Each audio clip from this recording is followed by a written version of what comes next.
Okay, so in this video, we're going to take a look at the column space of a matrix. So what we know about our linear system, AX equals to B, it's consistent if and only if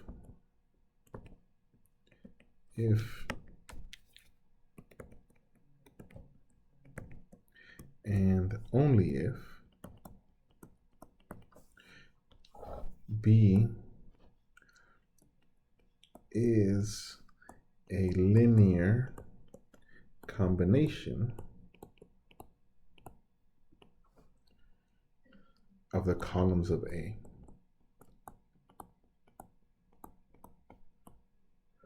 Right? So again, I can think of A as this concatenated of a matrix where I concatenate here or just put together a bunch of different column vectors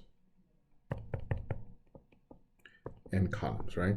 So A is an M by N matrix, right? So I'm not necessarily here restricting myself to square matrices, right? Or they can be, but we'll just keep it M by N to allow for rectangular type matrices, right? So A is defined in this space and in this way, and I can think of this vector B, right? If it is consistent, then it's a linear combination of these columns, right? Where the coefficients of those columns are what's in the X vector, right? I can think of, again, if consistent. If and only if, actually, consistent. If and only if, right? I can think of B to be written as, right, x1, a1, x2, a2, etc., xn, an, right? Where that, no, here we go, where those coefficients come from our X vector here. Okay, all right. Okay, so here, so now we're going to define with this kind of background here, I'm going to define, so this is definition CSM, or the column space of a matrix.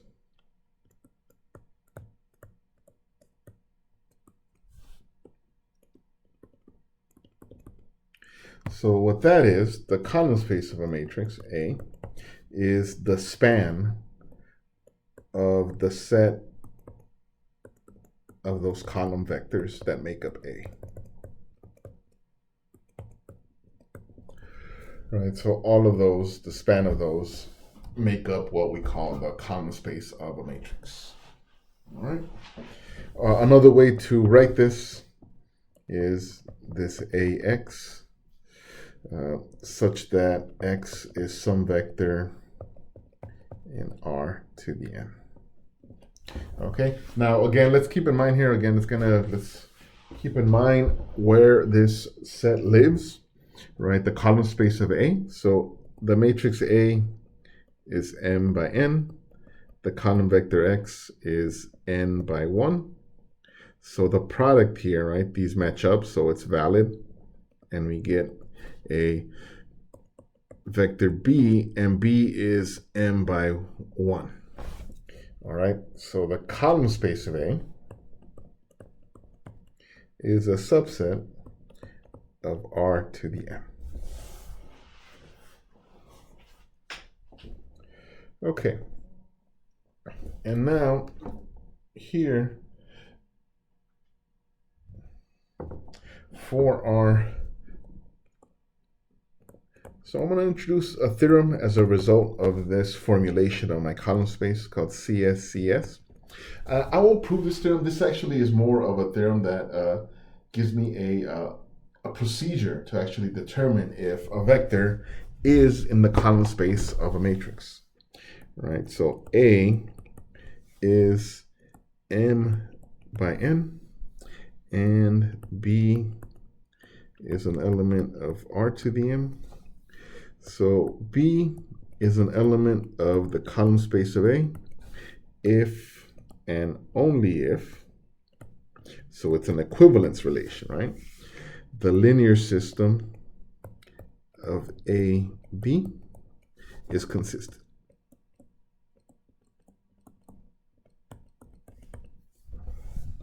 All right. Okay, so as we see here, this theorem is helpful in, now it gives me a way to determine if a vector is in the column space. All right, so here let's use an example where I use the above theorem here. So let's say that A is equal to the matrix 1, 2, 3, 4, 2, 3, 5, 7, 3, 5, 8, 11. All right, and I have vectors B, 0, 1, 1, C, 1, 0, 0. All right, and I want to determine if the vectors B or C, or both, are in the column space of A.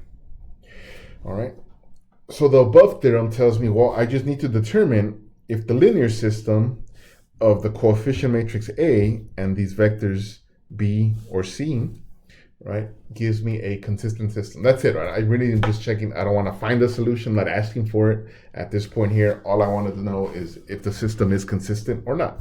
Consistent in the column space, not consistent, not in the column space. All right, so let's take a look at for vector B.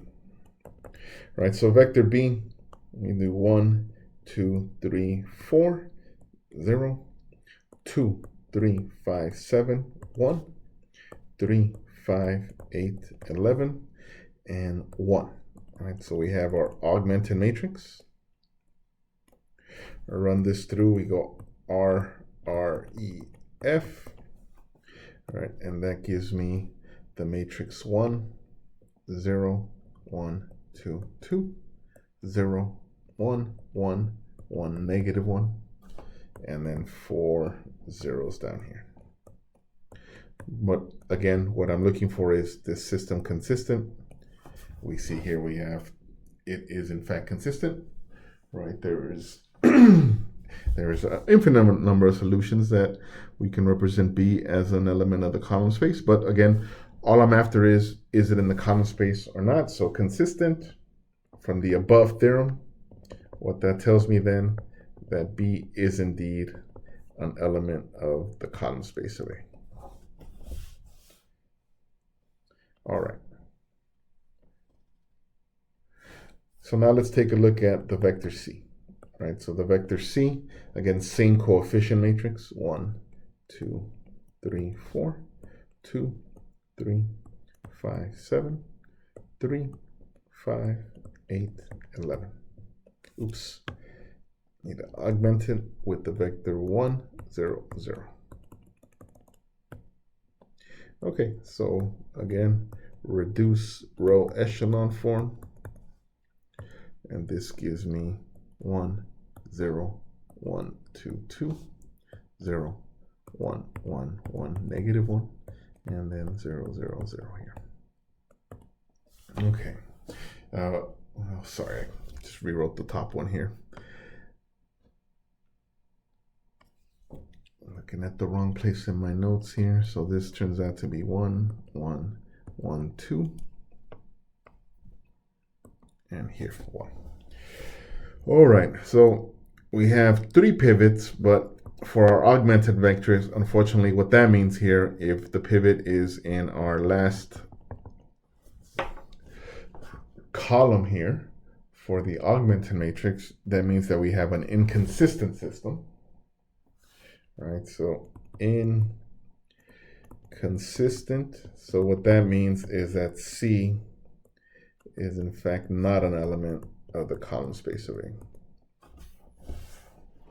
All right. Okay. All right.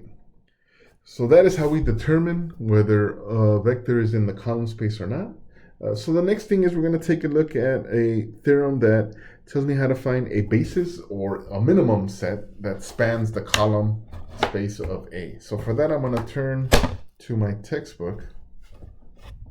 Okay. So here.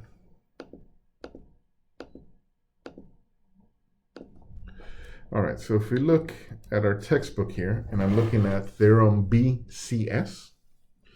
So theorem BCS states that a basis of the column space, suppose that A is an M by N matrix with columns A1, A2, the vector columns of A1 through AN, and B is a row equivalent matrix in reduced row echelon form with R pivot columns, and let D be the subset of those pivot column indices for the pivot columns of B, and let T be those those column vectors from the original matrix that correspond to those pivots. Then two things. T is a linearly independent set, and the column space of A is equal to the span of T. All right, so now let's kind of decipher what all this means.